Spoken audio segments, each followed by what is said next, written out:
तो आप सभी को जय भोलेनाथ, हर हर महादेव। तो ये जो मैं आपको बात बताने जा रही हूँ, सच मानिए, ये बात अगर मुझे पहले पता होती तो आज मेरे जीवन में कुछ अलग रास्ता होता। मतलब मैं कहीं और, मेरी डेस्टिनेशन होती, कहीं और मैं पहुंची हुई होती। अभी मेरा सफ़र शायद ख़त्म हो चुका होता। अभी तक मैं मेरे डेस्टिनेशन पर पहुंच चुकी होती, अगर ये बात मुझे पहले पता होती तो वही आप आपके जीवन में वो गलती ना करें। तो ये जो मैं आपको बताने जा रही हूँ, तो ये अगर आप तक पहुंच रहा है तो समझिए कि इसमें भगवान की बहुत मर्जी है और भगवान आप तक ये पहुंचाना चाहते हैं। तो बात है 2016 से लेकर और उसके पहले भी। ठीक है, जब हम एक अवस्था में होते हैं, हमारी एजुकेशन, तो हम जस्ट 16, 17, 18 इस उम्र के होते हैं। तो हम उस समय अपना सारा, हर व्यक्ति का जीवन ना देखा देखी वाला होता है कि वो ऐसी कर रही है तो मैं वैसे वैसे करूँगी। वो ऐसी, मतलब उसका बिहेवियर ऐसा है, वो ये पहनती है, वो अच्छे से रहती है। लेकिन सिचुएशन सबकी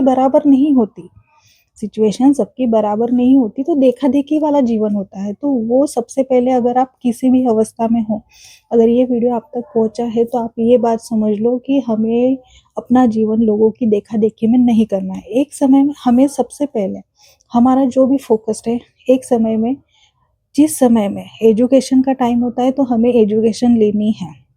अगर हमारे माता-पिता इतने सक्षम हैं, हमें पढ़ा रहे हैं, तो हमें पढ़ाई पर ही ध्यान देना चाहिए। और सबसे पहले जो भी माता-पिता, अगर एक अवस्था के स्टूडेंट्स अलग हैं और विवाहित स्त्रियाँ अलग है, विवाहित पुरुष, या जो भी एक अवस्था में आकर जो भी ये जब भी वीडियो देख रहे हैं, वो तो एक बात समझिए कि अगर आपके बच्चे बड़े हो रहे हैं तो उसको ना आध्यात्मिक में ले चलिए।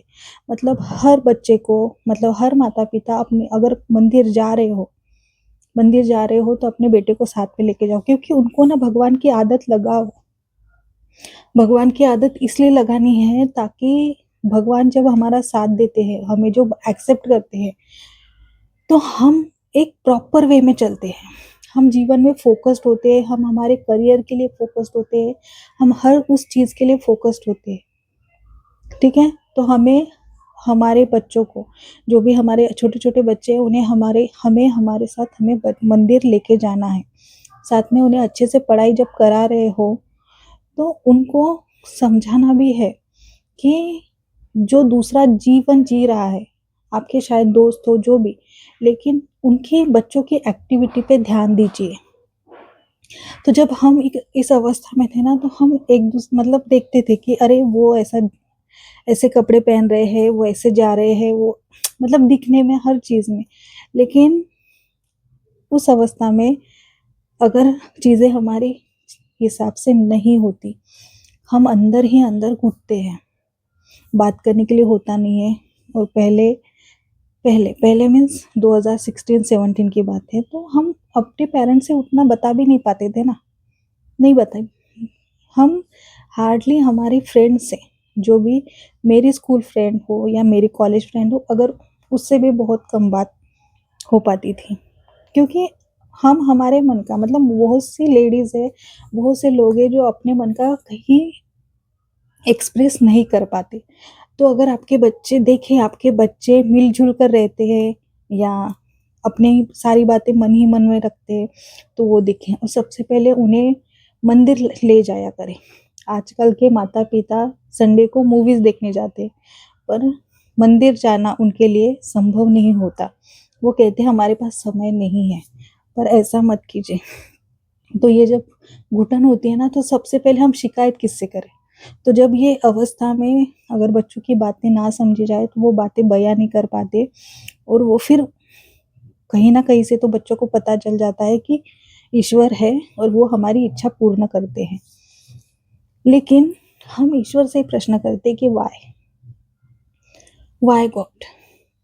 क्यों भगवान जी हमारे साथ ऐसा किया, और इस वजह से वो भगवान से नफरत करने लगते हैं। तो सेम यही होता है, जब हमारी एक अवस्था शुरू होती है, उस अवस्था में भक्ति बहुत ज़रूरी है, बहुत ज़रूरी है। अगर कोई भी माता-पिता ये वीडियो देख रहा हो, तो वो समझिए कि अगर आपके बच्चे युवा अवस्था में जा रहे हैं, तो उन्हें पहले भक्ति की ओर मोड़िए, क्योंकि अगर वो भक्ति में रहेंगे, तो उन्हें सही क्या, गलत क्या, वो पता रहेगा। और एक ईश्वर की शक्ति भी उनके साथ होती है, जो उन्हें गलत काम करने से, गलत मार्ग पर जाने से रोकती है। तो मैं लिटरली बता रही हूँ कि हम हमें ना कोई मंदिर ले जाता था, कुछ नहीं। वो बाय गॉड ग्रेस कि भगवान के आशीर्वाद से हमें उनकी भक्ति मिली, तो थोड़ी-थोड़ी हम अपने हिसाब से करते थे, फास्ट करते थे। और जो जिनके घर में मेरा लालन-पालन हुआ, मैं सच में बता रही हूँ, वहाँ की ही स्त्री, मतलब जो मेरे पिताजी की मासी है, वो पूजा पाठ नहीं करती थी। मैंने उसको कभी, सिर्फ उनका एक ही व्रत होता था सैटरडे का, बाकी दिन वो कुछ नहीं करती थी, कुछ भक्ति नहीं, कुछ नहीं, कुछ नहीं। सिर्फ वो क्या करती थी मेरी जो दादी, वो सिर्फ बाहर के जो तीर्थ दर्शन होते हैं ना, जिसे तीर्थाटन कहते, वो वहां जैसे कि बुद्ध गया गई, मतलब मुझे याद नहीं है कि उन्होंने 12 ज्योतिर्लिंग करे नहीं करे, पर इतना याद है कि वो माता वैष्णवी गई, शिरडी गई थी, मतलब बड़े बड़े जो तीर्थ स्थान होते हैं वहां पे वो गई है। लेकिन मुझे ये नहीं पता कि वो 12 ज्योतिर्लिंग उन्होंने करे नहीं करे। तो वो मुझे कहीं भी नहीं लेके जाती थी, ना किसी मंदिर में, ना कहीं ना कहीं। मैंने जो भी देखा समझा, वो हमारे सामने एक, मतलब मेरी माँ जैसी थी, जिसे हम शिड़के आई कहते थे। तो वो बहुत भक्ति वाली औरत थी, बहुत ही। और उन्हें मैं ही नहीं, हमारे हमारी जो लाइन थी, जो क्वार्टर की लाइन होती है, आमने सामने घर होते हैं, पूरी लाइन, वो जो उनके हस्बैंड थे उनको शिड़के बाबा कहते थे, और जो वो है उन्हें शिड़के आई कहती थी। तो वो ज़्यादा भक्ति करते थे। उनके घर में गणपति होता था, कृष्णा होता था, कृष्णा बिठाते थे, गणपति बिठाते थे। वो शिड़के आई के इतने व्रत रहते थे वो। मैं लिटरली, मैं बचपन में देखती थी, अगर मेरा स्कूल टाइम, अगर मेरा जैसे सैटरडे का सुबह का स्कूल होता है, तो हम 12 बजे तक घर आ जाते हैं। तो जब मैं घर आती थी, घर के काम वगैरह करके फिर उन्हीं के यहाँ जाती थी। बिल्कुल मेरे घर के सामने अपोजिट घर था। मैं देखती थी वो आई, हम अभी उनको मैं आई करके संबोधित करूँगी, क्योंकि लिटरली वो 12 से 3 बजे तक भगवान को नहलाना, फिर उन्हें अपने जगह पे रखना, फिर उनकी पूजा पाठ, फिर उनका भोग लगाना, फिर उनकी आरती। लिटरली उनको 3 साढ़े 3 बजते थे, और वो शिड़के आई 3:30 4 बजे खाना खाती थी। एक इतने भगवान के भक्त होते हैं। तो कहने का मतलब ये नहीं है, सबकी भक्ति अपने अपने हिसाब से होती है। मालिक की जिसके ऊपर जितनी कृपा हुई उतनी ही होगी। लेकिन अपने जीवन में भक्ति को जरूर लगाए। भक्ति को मतलब ऐड करते हैं ना, ऐड ऑन करते हैं, तो खुद को भक्ति से जोड़ दीजिए, क्योंकि ये आपको बुरे से बुरे समय से निकालती है। मैंने जैसे कहा, 2016 से लेकर मेरे लाइफ में यू टर्न हो गया, पूरा यू टर्न। मतलब मैं लिटरली वर्ड्स में नहीं बता पाऊंगी। ऐसे ऐसे मैंने देखे, जैसे कि सडनली सब कुछ अच्छा, सडनली सब कुछ बुरा, ऐसा देखा है मैंने। उस सिचुएशन को मैंने हैंडल कर करके मैं यहाँ तक, तो मेरा माइंड ना इतना ये हो गया है स्ट्रांग, कि अब मुझे हाँ चलने दो, मैं आराम से देखूंगी। मतलब इस हद तक मैं काम हो चुकी हूँ। तो देखो, भक्ति ने जब एंट्री ली जीवन में, तो जब मैं 2016-17 की बात करें, और 1 साल तो लिटरली मैं चौखट पे गई नहीं माता के। मैंने 1 साल भक्ति करी नहीं, गुस्से में, भगवान से गुस्सा हूँ मैं, मतलब ऐसा बोल के। लेकिन जब मुझे मेरे गलती का एहसास हुआ कि नहीं, वो सर्वव्यापी माँ है, वो मेरी माँ है, मुझसे ही कुछ गलतियाँ हो रही होगी या मुझसे ही कुछ गलत हो रहा होगा, फिर मैंने उनको मतलब अपनी तरफ से जो होता है माफ़ी मांगकर फिर मैंने जाना कंटिन्यू करा। लेकिन एक बात है कि जब मैं नहीं जाती थी मंदिर, तो मेरा दिमाग काम नहीं करता था, कुछ अच्छा नहीं लगता था। फिर जब से मैंने जाना चालू किया ना, तब से सब सही लगने लगा, मतलब सब सही हो रहा था धीरे धीरे। चीज़ें हर दिन बदलती है, वैसे ही हर हमारा एक कर्म, हमारा जीवन बदलता है। तो जो चीज़ मैंने करी कि मैंने खुद को भगवान से दूर रखा, मैंने गुस्से में हो या मेरे कर्म चाहे मुझे मेरा प्रारब्ध मुझे वो दुख भुगवाना चाहता था, जो मेरे भाग्य के भोग थे, जिसे दुख कहा जाता है। अगर वो प्रारब्ध इतना स्ट्रांग है कि वो जब तक हम पर अटैक नहीं करेगा, मतलब जब तक हमें वो दुख नहीं देगा, सुख होगा तो सुख मिलेगा। अगर प्रारब्ध में सुख लिखा है तो सुख मिलेगा, लेकिन दुख है तो वो भी आपको मिलेगा ही। ऐसे बराबर से वो अलाइन होके हम तक पहुंच जाता है। तो इसीलिए खुद को जब भी जीवन में कितनी भी कठिन परिस्थिति आ जाए, यहाँ तक तलवार आ जाए, बस एक क्या कहते हैं, धार, और आपकी गर्दन अलग, तो इस हद तक भी तकलीफ आ जाए, फिर भी ईश्वर का नाम लेते रहो। मैंने मेरे जीवन में यही गलती की है कि मैंने जिस अवस्था में ईश्वर की भक्ति करनी चाहिए थी, मैंने नहीं की। इसलिए मेरे जीवन के सारे जो डिसीजन थे, वो पता नहीं, देखो कभी ना कभी आपके सारे टेबल अरेंज हो जाएंगे। शायद वो दुख लिखे ही इसलिए थे कि आप उस आग में तप कर सोना बनो, आप वो परिस्थिति को पार करके स्ट्रांग बनो, दुनिया के लिए एक उदाहरण बनो। कि आपको कोई आपके बारे में कोई बताए तो हाँ, नहीं, इसके जीवन में हमने पर्सनल देखा है कितनी प्रॉब्लम थी, लेकिन लड़कर यहाँ तक आई है, यहाँ तक है और चमक रही है। तो ये बातें होती हैं। इसीलिए दुख हमें बर्बाद करने नहीं आता, दुख हमें शेप में करने आता है। अगर हम हमारे जीवन में दुख को लेकर बैठेंगे कि ये हो गया मेरे साथ, ये हो गया मेरे साथ, वो हो गया, होना था हो गया। इसलिए मैं बार बार कह रही हूँ कि हाँ, मैंने गलती करी है कि मैंने भगवान की भक्ति नहीं की। मैं बहुत मुझे कभी कभी खुद से भी गुस्सा होती हूँ मैं कि क्यों मैंने भगवान की भक्ति नहीं की, क्यों मैंने मतलब मैं जो अब करती हूँ वो मैंने तब क्यों नहीं की। तो मुझे ये उत्तर मिला कि भगवान की भक्ति भी उन्हीं के आशीर्वाद से मिलती है। जब उनकी इच्छा होगी तो भक्ति हमारे जीवन में आएगी, हम उनकी भक्ति कर पाएंगे, हम उनकी प्रकट सेवा कर पाएंगे, हम उनकी मानसिक सेवा कर पाएंगे, हम उनको वस्त्र आदि अर्पण कर पाएंगे, हम उनको श्रृंगार कर पाएंगे, हम वो सब कर पाएंगे जब उनकी इच्छा होगी, हमारी इच्छा से नहीं होता।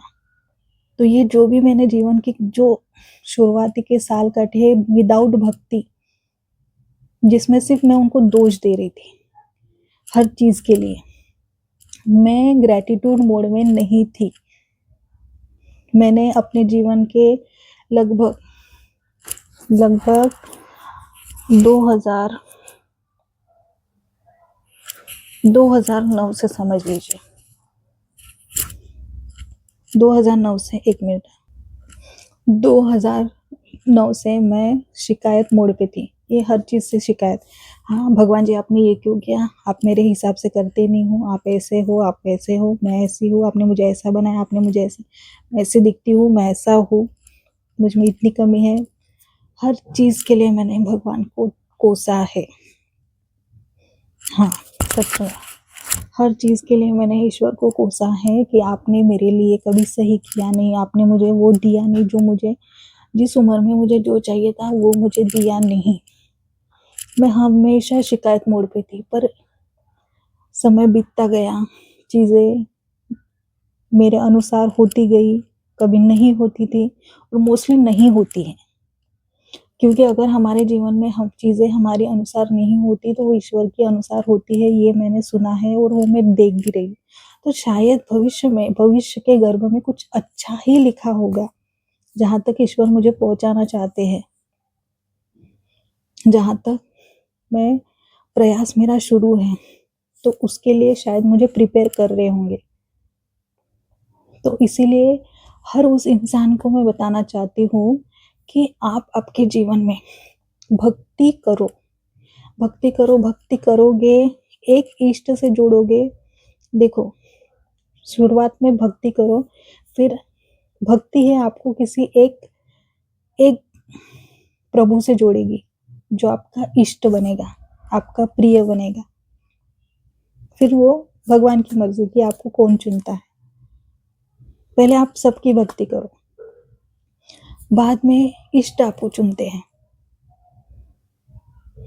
अगर आपका माइंड, आपके जो प्रारब्ध में जो भी कर्म है, आपका मन अगर आपको भक्ति करने से मना करे, जैसे कोई इंसान की आदत होती है कि वो हफ्ते में एक बार मंदिर जाएगा, ठीक है, लेकिन वो देख रहा है कि उसका मन नहीं कर रहा, 1 हफ्ता हो गया, 2 हफ्ते हो गए, 3 हफ्ते हो गए, वो उसको, देखो, अच्छे और बुरे दोनों कर्म प्रभाव करते हैं। तो अगर बुरा कर्म उसे प्रभावित कर रहा है, मंदिर जाने से रोक रहा है, तो अच्छा भी जो भी कर्म है वो भी प्रभाव करेगा।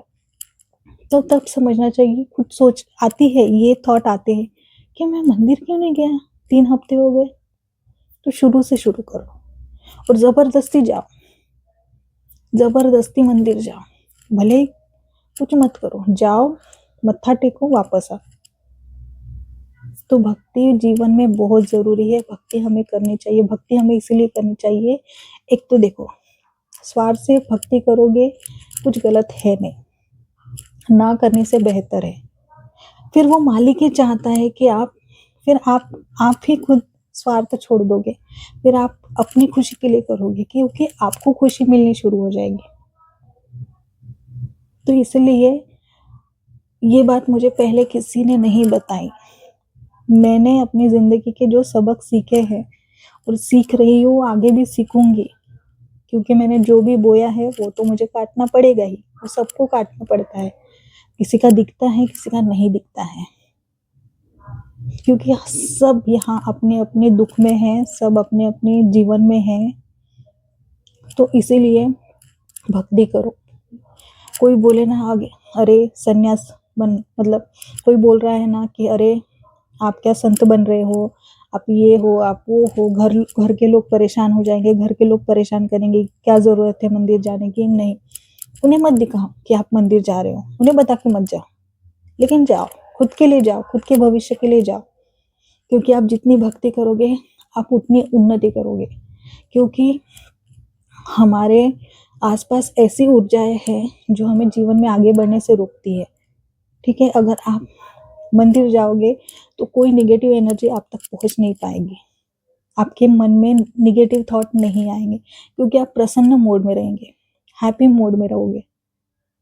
अचानक से आपके, जैसे देखो, मैंने एक जाना है कि भ्रम वाला जीवन हम जो जी रहे हैं ना, वो भ्रम वाला जीवन है।